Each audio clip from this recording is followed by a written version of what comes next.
स्वागत है आपका एग्जाम स्टडी 24 यूट्यूब चैनल पर। दोस्तों, आज हम आपको बाल विकास का जो कंटेंट आपको करा रहे हैं उसकी ये वीडियो है। और जिन छात्रों ने अभी तक जो बाल विकास का कंटेंट हमने कराया है वो नहीं देखा है तो प्लेलिस्ट बनी है, वहाँ से देख सकते हैं। और सभी छात्र वीडियो को अपने दोस्तों में शेयर ज़रूर कर दिया करें, जिससे सभी छात्र वीडियो देखें। समझते हैं आज का जो टॉपिक है अक्षमता या फिर जिसे कहते हैं विकार। ठीक है, विकार मतलब हम कह सकते हैं कोई समस्या, जैसे पढ़ने में समस्या, लिखने में समस्या, ठीक है, गणित की कैलकुलेशन में समस्या। तो ये समस्याओं के नाम हैं। ठीक है, अब एक एक करके समझते हैं और अंत में हम आपको जब ये टॉपिक कंप्लीट हो जाएगा उसके बाद प्रीवियस ईयर जो पेपर में प्रश्न आए हैं वो भी कराएंगे। ठीक है, तो समझते हैं डिसलेक्सिया। क्या समझते हैं? डिसलेक्सिया।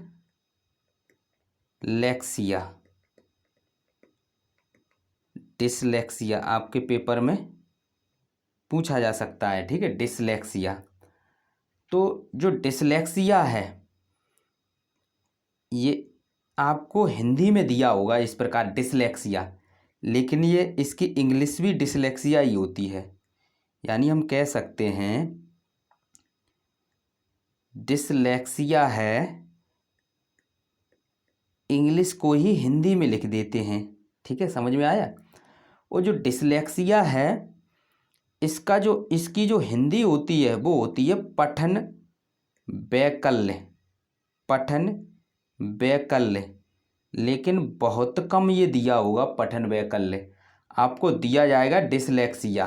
ठीक है, क्या दिया होगा? डिसलेक्सिया। पठन वैकल्य बहुत कम मिलेगा देखने को। ये क्या है? पढ़ने से संबंधित समस्या है। किससे? पढ़ने में समस्या आए कोई। ठीक है, किस में समस्या? पढ़ने में समस्या। जैसे थोड़ा हम डिटेल में इसे समझा देते हैं। जैसे कोई बच्चा है, ठीक है, वो क्या है, सी तथा डी को पढ़ता है। ठीक है, सी और डी को पढ़ता है तो उसे क्या है? पढ़ने में दिक्कत हो रही है। उसे क्या हो रही है? पढ़ने में दिक्कत हो रही है। ठीक है,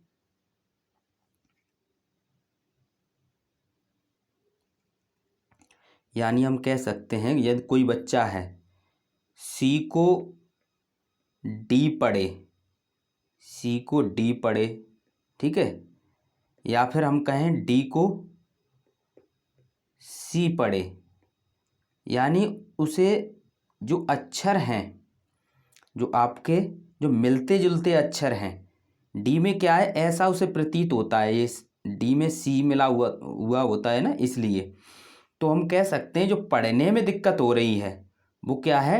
डिसलेक्सिया है।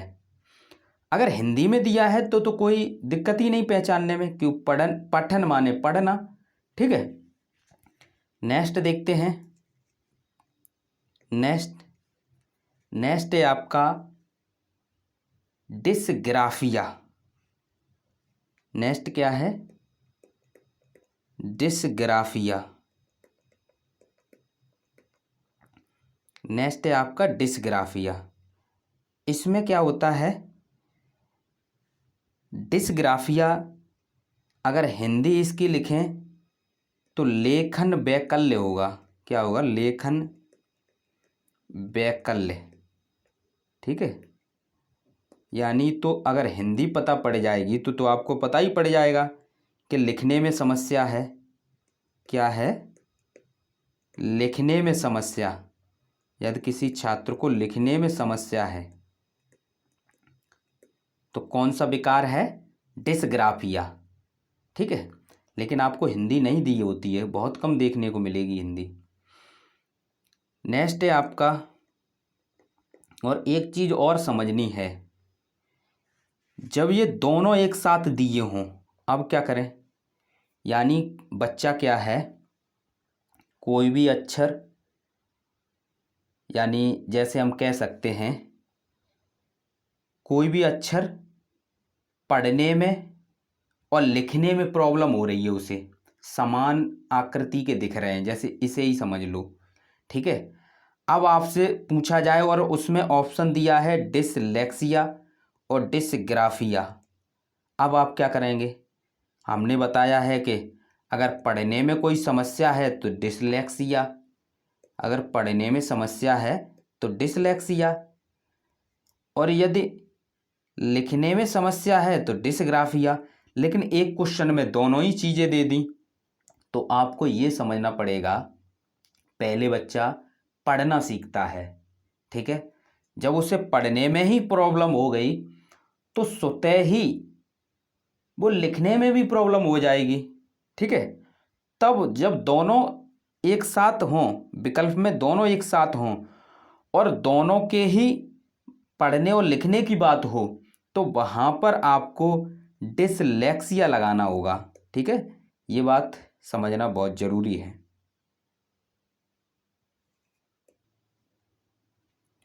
नेक्स्ट देखते हैं।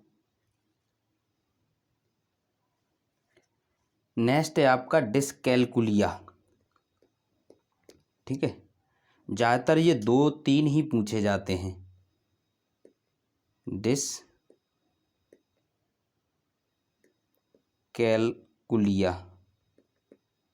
ठीक है, यानी इसे कहते हैं गुणज वैकल्य। ठीक है, ये गणितीय गणना संबंधी समस्या है। ये क्या है?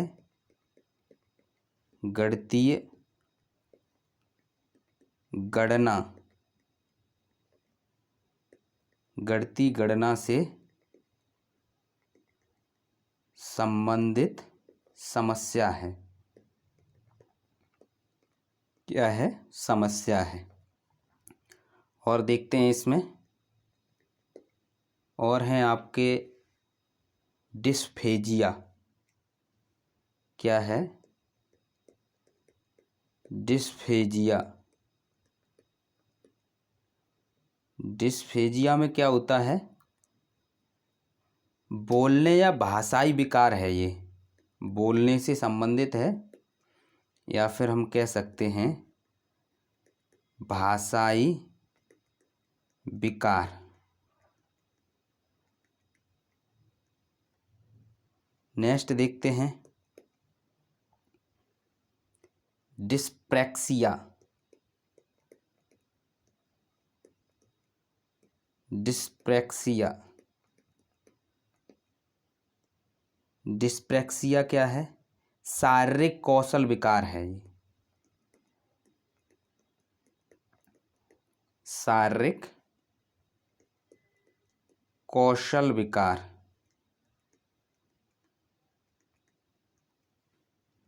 नेक्स्ट देखते हैं डिस्थीमिया। डिस्थीमिया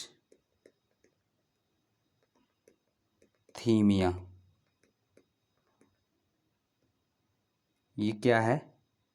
तनाव से संबंधित विकार है। ये क्या है? तनाव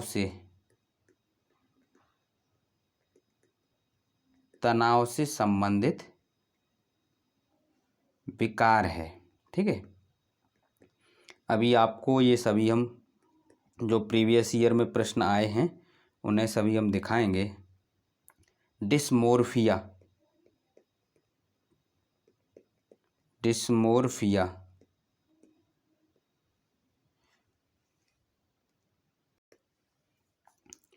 डिस्मोर्फिया यानी भ्रम उत्पन्न होना, यानी हमसे सुंदर कोई नहीं है। ठीक है, डिस्मोर्फिया के अंतर्गत आता है। डिस्मोर्फिया यानी भ्रम उत्पन्न होना। भ्रम उत्पन्न होना, इसमें क्या होता है? अपने आप को दूसरों से सुंदर, लंबा या ताकतवर समझना, ठीक है, ये डिस्मॉर्फिया के अंतर्गत आता है। नेक्स्ट है आपका स्वलीन क्रम विकार, ठीक है, ये सभी आपके पेपर में प्रश्न पूछे गए हैं। स्वलीन क्रम विकार ये क्या होता है? अपनी ही दुनिया में खोए रहना, अपनी ही दुनिया में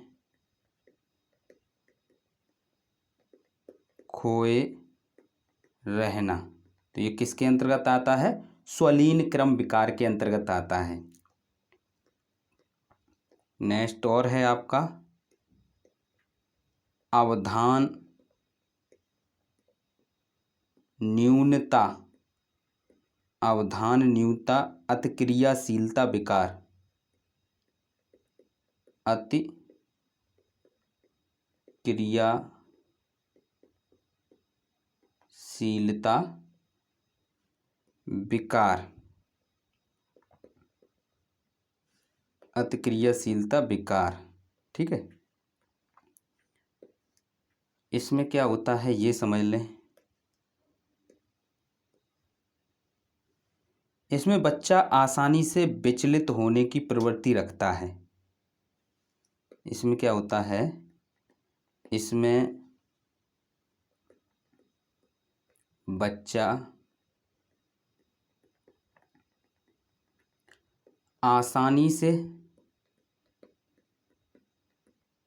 विचलित होने की प्रवृत्ति रखता है, होने की प्रवृत्ति रखता है, ठीक है। यानी एक वस्तु पर ध्यान केंद्रित नहीं कर पाता है, ये कह सकते हम। एक वस्तु पर या एक बिंदु पर, एक वस्तु पर ध्यान केंद्रित नहीं कर पाता है, ठीक है। और एक और लिख लें इसमें, इससे भी प्रश्न पूछे गए हैं दिव्यांग से, ठीक है। दिव्यांग में क्या है? भारतीय संसद ने यानी केंद्र सरकार ने दिव्यांग व्यक्तियों के लिए दिव्यांग अधिकार अधिनियम, जो दिव्यांग अधिकार अधिनियम 2016 लागू किया, ठीक है। इस नियम के अनुसार ये चीज़ आपको समझना है कि इस नियम के अनुसार दिव्यांग व्यक्तियों को समान अवसर, ठीक है, जो दिव्यांग व्यक्ति हैं उनको समान अवसर अधिकार संरक्षण, अधिकार संरक्षण और पूर्ण भागीदारी होगी। इस नियम के अनुसार संरक्षण और पूर्ण भागीदारी होगी, ठीक है। तो ये है, और आपके पेपर में किस प्रकार से प्रश्न पूछे गए हैं एक एक करके समझते हैं। तो ये प्रश्न देखते हैं। इस प्रश्न में भारतीय संसद ने यानी केंद्र सरकार ने दिव्यांग व्यक्तियों के लिए निम्नलिखित में से कौन सा कानून हाल में पारित किया है? तो हमने आपको बताया था वो आपका दिव्यांग था, या जिसे निःशक्त अधिनियम भी कहते हैं, ठीक है। तो राष्ट्रीय शिक्षा नीति नहीं था, ठीक है। निःशक्त व्यक्ति यानी समान अवसर अधिकार संरक्षण और पूर्ण भागीदारी, तो ये सही है। दिव्यांगता के लिए व्यक्तियों का अधिकार अधिनियम, ये नहीं, ये वाला था निःशक्त व्यक्तियों, ठीक है। दिव्यांग व्यक्ति या निःशक्त व्यक्ति भी कहते हैं, ठीक है। तो ये था, शिक्षा का अधिकार नहीं था, ठीक है। तो उसमें क्या था, समान अवसर, अधिकार संरक्षण और पूर्व भागीदारी, ठीक है। तो इस प्रकार ये सही हो जाएगा। नेक्स्ट प्रश्न देखते हैं, पढ़ते हैं। नेक्स्ट प्रश्न क्या है, पठन वैकल्य हिंदी में दिया है तो कोई दिक्कत नहीं, इसकी इंग्लिश देखेंगे अगर देखना है तो डिसलेक्सिया, ठीक है। लेकिन हिंदी में दिया है तो और अच्छी बात है। तो पठन वैकल्य को निम्नलिखित में से किस वर्ग में सम्मिलित किया जाता है, किस वर्ग में सम्मिलित किया जाता है, यानी थोड़ा घुमा के प्रश्न पूछा गया है, कोई वर्ग है उसमें सम्मिलित किया जाता है। तो इसका मतलब ये है, ये पढ़ने से संबंधित डायरेक्ट इसमें प्रश्न नहीं है। तो आप देखेंगे पहला दिया है अधिगम विकारों का बहुक्रम, दूसरा दिया है हल्की मानसिकता मंदता, पढ़ने से संबंधित है, ठीक है। मनोसामाजिक विकारों का बहुक्रम नहीं, बाल्यावस्था की सामान्य ज्ञामक अक्षमता नहीं, तो ये अधिगम हो जाएगा पढ़ने से संबंधित, ठीक है। और तो आपको जो 3 ऑप्शन थे उसमें तो ऐसा लगा नहीं आपको, ठीक है, कोई पढ़ने से संबंधित बात हो तो इस प्रकार भी आपको समझना होगा। नेक्स्ट प्रश्न देखते हैं। नेक्स्ट प्रश्न है आपका, राजू 61 को 16 लिखता है, ठीक है। तो लिखने की बात हो गई, जहाँ पर लिखने की बात हो, ठीक है, जहाँ पर क्या है लिखने की बात हो तो डिसग्राफिया, ठीक है। लेकिन अब यहाँ पर समझते हैं, यानी राजू 61 को 16 लिखता है और बी और डी अक्षरों में अक्सर भ्रमित होता है, ठीक है। बी और डी अक्षरों में भ्रमित हो रहा है, तो इसका मतलब यहाँ पर आगे देखते हैं इसमें किसकी प्राथमिक लक्षण है। तो इसमें दोनों चीज दे दी, इसमें दे दिया है आपका लेखन वैकल्य, ठीक है। ये क्या हो गया, लेखन वैकल्य, यानी लिखने में दिक्कत हो रही है। अब बी और डी अक्षरों में अक्सर भ्रम हो रहा है, तो भ्रम कब होगा, पढ़ने में ही तो होगा, तो ये पठन वैकल्य, ठीक है। और हमने आपको बताया था कोई पहले पढ़ेगा तब तो लिखेगा, तो प्राथमिक कौन है, प्राथमिक है आपका पठन वैकल्य, ठीक है। प्राथमिक कौन है, पठन वैकल्य। और यहाँ पर आप देखेंगे लेखन वैकल्य भी दिया है, तो लेकिन प्राथमिक लक्षण पूछा है तो प्राथमिक है पठन वैकल्य, और दोनों ही जब चीज दी हो तो उसमें क्या होगा, पठन वैकल्य। नेक्स्ट प्रश्न है डिसग्राफिया, डिसग्राफिया। और डिसग्राफिया हमने बताया था लिखने से संबंधित समस्या है, ठीक है। डिसग्राफिया क्या है, लिखने से संबंधित समस्या है। एक एक करके समझते हैं। एक भाषण विकार है जिसकी विशेषता हकलाना और उच्चारण में त्रुटियां करना, ये नहीं होगा। डिसग्राफिया लिखने से संबंधित है। एक गतियुक्त विकार, ये भी नहीं होगा। एक तंत्र की विकार जिसकी विशेषता अक्षरों और आकारों को बनाने में कठिनाई है, तो अक्षर या आकार बना रहे हैं यानी लिख रहे हैं, ठीक है, तो यही होगा। कौन सा, तीसरा, ठीक है। कौन सा सही है, तीसरा। नेक्स्ट देखते हैं। नेक्स्ट प्रश्न है निम्नलिखित में से पठन वैकल्य, पठन वैकल्य की एक विशिष्ट विशेषता कौन सी है। पठन वैकल्य पढ़ने से संबंधित होता है, ठीक है। पठन वैकल्य क्या होता है, पढ़ने से संबंधित। तो अब समझते हैं रचनात्मक समस्या समाधान, कोई समस्या समाधान नहीं, पढ़ने से संबंधित है। ध्वन्यात्मक प्रसंस्करण में कठिनाई, देखो ध्वन्यात्मक प्रसंस्करण आगे भी देख लेते हैं तब इसके बारे में बताएंगे। शारीरिक, शारीरिक कोई नहीं, शरीर से संबंधित नहीं। स्थानिक समझ जानकारी में कठिनाई, ये भी नहीं। देखो ध्वन्यात्मक पठन, जब हम पढ़ते हैं जब हम पढ़ते हैं तो ध्वनि तो ही निकलती है ना, अक्षर की ध्वनि निकलती है ना। जब हम ध्वनि का ही, जो ध्वनि होती हैं उनको ही हमने नाम दिए हैं, जो हिंदी वर्णमाला कहें या इंग्लिश के जो वर्ड कहें उनको ही तो नाम दिए हैं। तो सबसे छोटी इकाई तो ध्वनि हुई, तो ध्वन्यात्मक प्रसंस्करण में कठिनाई कहेंगे, पढ़ने को क्या कहेंगे, यही कहेंगे। ठीक है, तो इस प्रकार ये आप प्रश्न देखेंगे, थोड़े आपको प्रैक्टिस करनी पड़ेगी थोड़ी, तब आपको ये प्रश्न आएंगे। और हमारी कोशिश है प्रत्येक टॉपिक को आपको कराया जाए, उसके साथ साथ प्रश्न भी कराए जाएं। यदि हम केवल थॉर्टिकल जो आपका पार्ट है अगर उसको ही करा देंगे और क्वेश्चन नहीं समझाएंगे तो आप भूल जाएंगे। इसलिए हम प्रत्येक वीडियो में ये करते हैं। तो वीडियो को अपने दोस्तों में शेयर ज़रूर कर दिया करें, ठीक है।